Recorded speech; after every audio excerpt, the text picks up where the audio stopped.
एउटी 28 वर्षकी असाध्यै कुरूप र काली केटी थिइन्। उसको दाँत पनि झरेको थियो, तर उसलाई आफ्नो रङ र कुरूपतामा कुनै पछुतो थिएन। उनी सधैँ खुसी थिइन्। उनलाई पढ्न र लेख्ने ठुलो रहर थियो। कपालमा लट्ठा भएका कारण उनको शरीर पनि कुरूप देखिन्थ्यो। उनको एउटा गुडियो पनि थियो कि उनी जहाँ भए पनि जस्तो भए पनि मुस्कुराइरहने र सबैलाई हँसाउँथिन्। जब खाना पकाउने कुरा आउँछ उनी तनमनले पकाउँछिन् र ठुलो उत्साहका साथ मसला पिस्छिन्। खाना पकाउने किताबहरू उनी धेरै ध्यानपूर्वक पढ्ने गर्थिन्। उनी टिभी र रेडियोमा खाना पकाउने कार्यक्रमहरू पनि निकै चासोको साथ हेर्ने गर्थिन्। कुनै पनि खानेकुरा पकाउनु पर्दा निकै मायाले पकाउने बानी उनमा थियो। आँटा मुस्दै मन्द आगोमा पुरी भुलेर ठुलो मायाले गीत गुनगुनाउने, तरकारी होस्, चटनी होस्, खिर होस् वा मटर पनिर होस्, उनले स्वादिष्ट बनाउने गर्थिन्। जसले उनको हातले बनेको खानाको स्वाद लिन्थे उसले खानाको प्रशंसा खुलेर गर्थे। उनले खाना पकाउने अद्भुत र असाधारण प्रतिभा हासिल गरेकी थिइन्। त्यो उनकै मेहनतको नतिजा पनि थियो। तर उनको कालो रङ र कुरूप भएको कारण उनी दुर्भाग्यवश उनलाई कसैले माया गर्दैनन्। तर उनको आमाले उनलाई धेरै माया गर्छिन्। आजसम्म आमाले कहिले गाली पनि गर्नु भएन। हरेक पटक चाहिँ यस पटक पनि बिहान केटीको बिहेको कुरा लिएर आएका सबैले खानाको तारिफ गरे। तर केटीलाई देखेपछि भने झन्किएर फर्किए। केटी कसैलाई केही नभनी घरबाट कतै बाहिर गइन्। पुरा दिन एकान्तमा बसेर साँझ घर फर्किन्। घरको वातावरण एकदमै निराशमय थियो।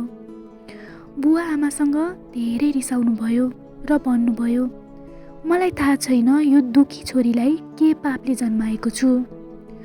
यो गुनासो उनले बारम्बार आफ्नो बुवाबाट सुनिन्, तर त्यसले उसलाई कुनै पनि असर गरेन। उनी निकै खुसी भइन् र आमालाई केही भन्न गइन् र भनिन्, आमा, मलाई धेरै भोक लागेको छ, पहिले मलाई केही खान दिनुहोस्।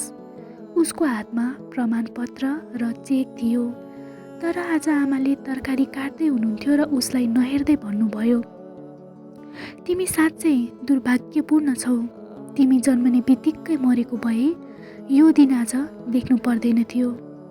50 सम्बन्धमा तिमीलाई कसैले पनि मन पराएनन्। आफ्नी आमाबाट यस्तो अपेक्षा थिएन र उसको मनको खुसी विलीन भयो र उसले आफ्नी आमालाई दुखी मनमा भनिन्, म साँच्चै दुखी छु आमा, के म मर्नुपर्छ? बोल्दा घाँटी सर्कियो र अनुहार रातो भयो। आमाले पनि आक्रोशित हुँदै भन्नुभयो, जाऊ मर्न ताकि सबैले शान्ति पाओस्। त्यसपछि केटीले आफ्नो कोठामा गइन् र ढोका बन्द गरिन्। केही बेरपछि आमाले आफ्नो गल्ती थाहा पाउने बित्तिकै आफ्नो कोठातिर दौडिन्। फोन गरेर पनि ढोका नखोल्दा आमाले ढोका धकेलिन्।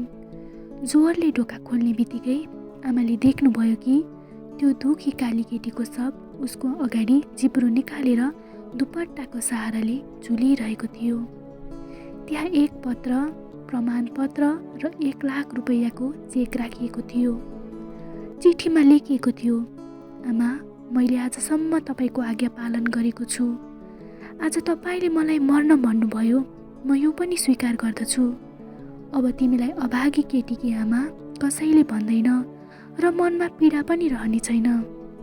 मैले धेरै पढ्ने कोसिस गरेँ, तर दिमागमा केही आएन। तर भगवानले मलाई यस्तो बनाउनु भयो। यो आमामा मेरो के दोष? सबैले मलाई काली, दुराचारी, बेस्या भने।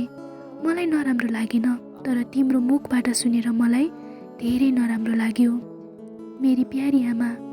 र हो, आज मैले राष्ट्रिय स्तरको खाना पकाउने प्रतियोगितामा प्रथम पुरस्कार र 1 लाखको चेक पनि पाएको छु र 5 तारे होटेलमा मास्टर सेफको जागिर पनि पाएको छु। अनि तिमीलाई थाहा छ आमा, आज मेरो जीवनको सबैभन्दा खुसीको दिन थियो, किनभने पहिलो पटक त्यहाँ सबैले मलाई भने, हेरौँ कस्तो भाग्यमानी केटी।